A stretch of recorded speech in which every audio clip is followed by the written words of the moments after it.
We'll begin with breaking news on WSOC tonight as we're monitoring the fifth straight night of escalating protests in uptown Charlotte in the wake of the death of George Floyd. You're looking at live pictures right now from Chopper 9 Sky Zoom, where it looks like police have managed to clear out this intersection uptown. A good evening, everyone. I'm Erica Bryant. And I'm Scott Wickersham. Breaking in the past 40 minutes tonight, police said that a protester tonight was arrested with an AR rifle and two 30-round magazines in uptown Charlotte.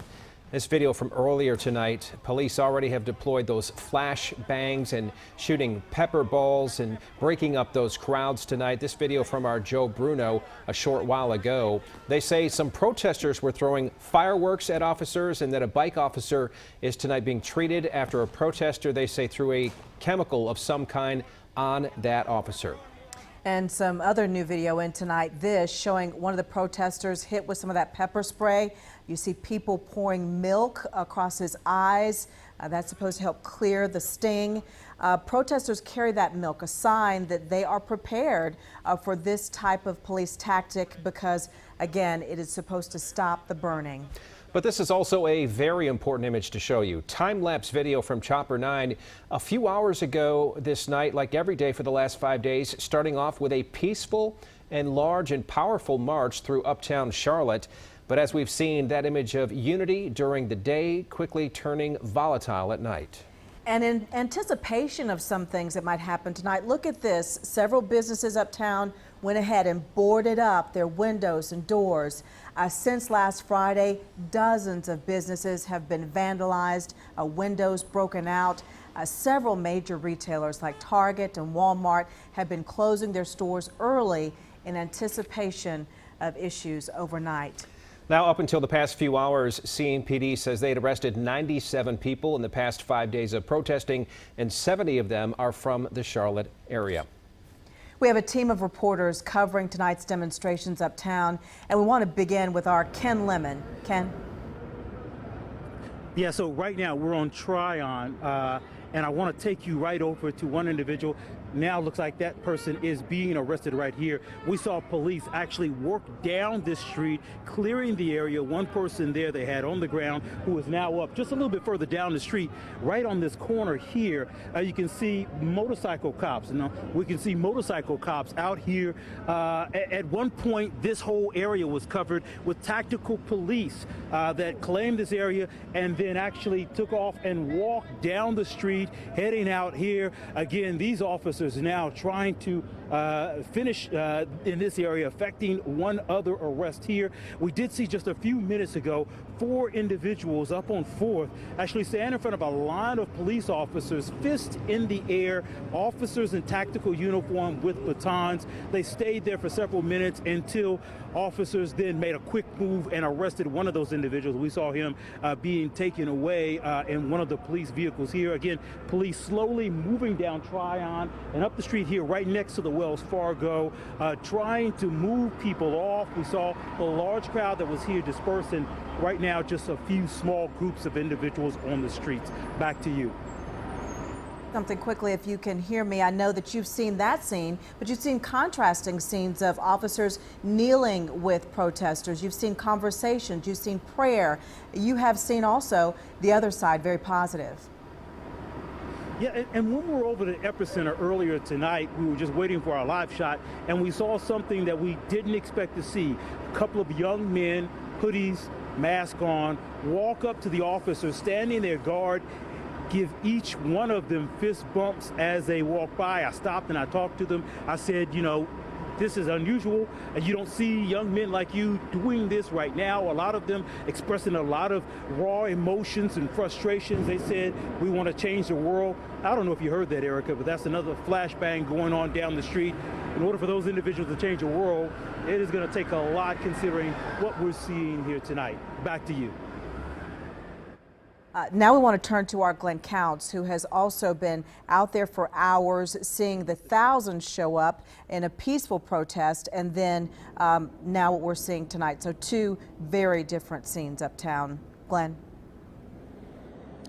Yeah, Eric, a very different scene here. We are at the law enforcement center, better known as police headquarters, and as you can see, the officers that are here on the corner have taken a very relaxed posture. Earlier, all of these officers were deployed to stand guard and prevent anything negative from happening to police headquarters.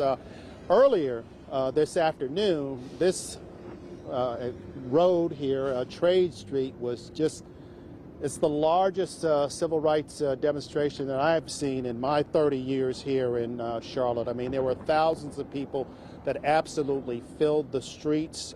They were every race, color, creed imaginable. And there were thousands of them to send a message, a display of unity and peace to show their disapproval of the criminal justice system. So let's listen to a few of the voices of the people who showed up for this demonstration. We're out here, and we're not going to stand for the injustices that our parents let slip by. So I find it important for us to take a stand now. I have worked in the criminal justice system for over 26 years. I was a former district attorney, a former public defender. She asked me, Mom, I want to be involved, I want to get involved. I think it's important for her to see positive images of people doing positive things. I want to show her what's the correct way to respond when you have community issues that you want to address. Now, that last woman there, her name is Alicia Brooks, and that name may sound familiar to many of you out there. That's because she used to be a prosecutor, used to be with the public defender's office, and a former judge. And so she is very familiar with the system and all of its positives and all of its negatives as well. And so that's the reason why she felt like she needed to be out there to send a message that, yes, things do indeed need to change. Back to you guys. All right, Glenn, thanks very much. I want to check in now with our Joe Bruno, who's been out in these protests as well tonight. Joe, I know you spoke to Charlotte Mayor Vi Lyles about whether the city should be putting a curfew in place, and what was the response to that? Well, she basically said as long as protesters act appropriately, then they won't need to. We have seen things escalate a little bit here tonight, but now there's really just kind of two different protest groups, each with just about a couple dozen people in them. There's one group that's right here near Eddie V's Prime Seafood, which a couple officers on bicycles are talking to that group right there. Another group is down there. You can kind of see some blue lights in the distance. It's really several blocks away, but that's where the other group is, I'm told. And you heard the flashbangs going off a couple live hits ago.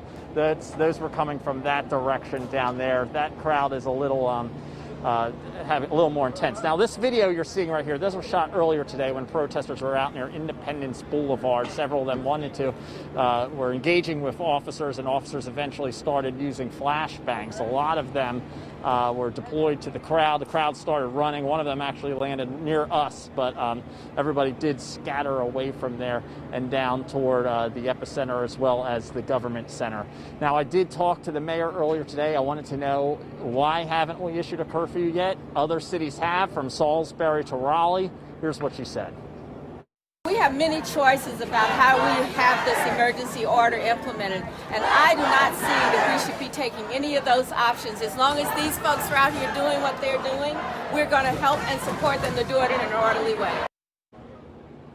Now, back here at the scene, it looks like this group of police officers is standing down and kind of distancing themselves from the crowd here. This crowd, you know, they were talking to police officers, but we haven't seen anybody throw anything at them. Police officers in riot gear aren't approaching this group, so this scene has been pretty clear of any dramatic situations. I'm sure the tensions were high, but some of that dramatic stuff that we were seeing earlier in the night, intense stuff, that's not on display at this moment in Uptown. Scott, Erica.